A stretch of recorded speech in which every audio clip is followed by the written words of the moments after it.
Tracking, alerting, protecting. This is WKYT This Morning. Now at 5 a.m. on WKYT, we are tracking two developing stories this morning in Lexington. An apartment complex was evacuated after an early morning fire. A Lexington gas station was burglarized not very long ago. We'll have a live report. And also this morning, a man is back in the hospital after being shot by Lexington police. We'll have those stories and more, and breaking news as it happens. It's coming up on WKYT This Morning. Hello there, good morning and welcome. It's good to have you with us here on Thursday. It's December 4th. I'm Bill Bryant. And I'm Rebecca Smith. Hope you're having a great day. It's the day before Friday. That's always good news. It is, but we'd have some rain headed this way. It looks like we'd have to deal with that. And here it comes on the First Alert Defender. Here's meteorologist Micah Harris. Good morning. Hey, good morning, guys. Yeah, we're looking outside, and most of us staying dry this morning.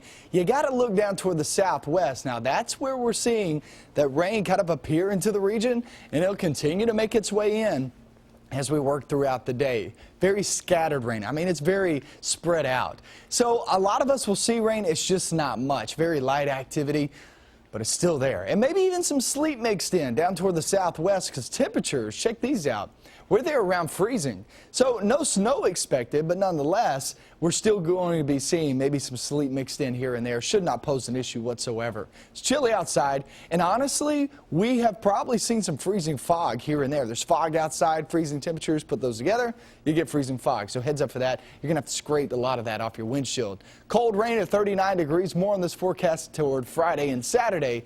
That's when it really picks up, and I'll show you that coming up. Micah, thank you. Here's the latest from WKYT. We began this morning with a breaking news alert. A Lexington inmate who walked away from the Blackburn Correctional Facility has been captured.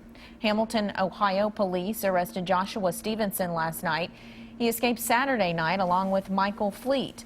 Both were in Blackburn on burglary charges. Stevenson is now in the Butler County Detention Center. There's no word yet on whether police have arrested Fleet.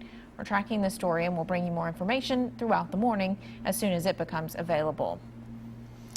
Meanwhile, we're tracking a developing story this morning. A fire forced people out of a Lexington apartment complex. That fire started in a downstairs apartment building in a complex on Jennifer Road. WKYT's Mark Barber is live from the scene of the fire with the latest information we have. Mark, what's going on there this morning? Good morning, Bill and Rebecca. If you take a look over my shoulder here, you can get an idea of where this fire started. Just through that entrance where you see those firefighters still gathered outside this building is where fire crews say that fire started, in a ground level apartment on the back side of that building. Now, fire crews tell me that they believe that a lit candle left burning alone in a room started this fire. Now, crews say that the fire started here at the apartments on Jennifer Road about 2 hours ago. Now, firefighters say after it started in this ground level apartment, the smoke quickly spread to the second story. Firefighters say they were forced to evacuate the building. I'm told about 10 people were forced out of their apartments. That included a family of 5. I'm told that 3 young children had to be carried out, and I'm told that they were able to get out of the cold by waiting in a police car. Now, I'm told that the families have been allowed back inside their apartments at this time, but I'm told that the unit where this fire started is still closed. Now, firefighters tell me that nobody was in that unit at the time that the fire started, but I'm told that the woman who was staying there is staying with family and friends until she can get everything cleared. As for how badly that unit is damaged, I'm told most of the fire damage is contained to the bedroom, but I'm told that there is extensive smoke damage throughout the rest of that unit. Live in Lexington, Mark Barber, WKYT. All right, Mark, thank you very much. And now to another developing news alert that we're tracking in Lexington. It's a busy morning here. A burglary happened just about an hour ago at a Chevron gas station on Versailles Road. WKYT's Whitney Wetzel is live from the Versailles Road location. Good morning. Good morning, everyone. Well, we are actually at an Exxon over here on Versailles Road, and police officers actually just got here a little before 4 o'clock this morning for a report of a burglary. Now, if you take a look at this video, you can see that the front door window was smashed out, and we actually were able to speak with officers just about 5 minutes ago, and they told us that 2 people actually smashed out the front window here, and they had a garbage bag and actually stole cigarettes from inside. There was 2 people involved in this. The driver of a vehicle actually stayed inside of the vehicle, and only 1 person went inside and stole those cigarettes. I do have a description. They are supposed to be driving a white pickup truck with a black flatbed. And this actually comes after 2 other business burglaries that happened early yesterday morning. Police say someone used a rock to smash a window over at the Up in Smoke on New Circle Road.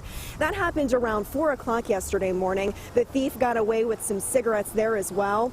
Shortly after that, the same thing happened at a Marathon gas station on Alexandria Drive. Police did not say whether anything was taken from that business. They also couldn't say whether those 2 burglaries from yesterday were connected. However, I was able to confirm that they do not believe this burglary this morning is connected to those 2 from yesterday morning because there is a different vehicle description.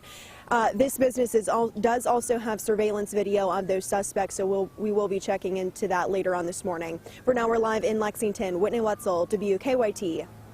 Well, more than a week after being shot by Lexington police, it appears a man's condition has taken a turn for the worse. And this comes even after he was released from the hospital. Joseph Kilburn's now listed in critical condition at UK Hospital. He returned there just 2 days after being released. Kilburn's mother says he started bleeding heavily from his gunshot wound. We've also learned some more information this morning about the officers involved.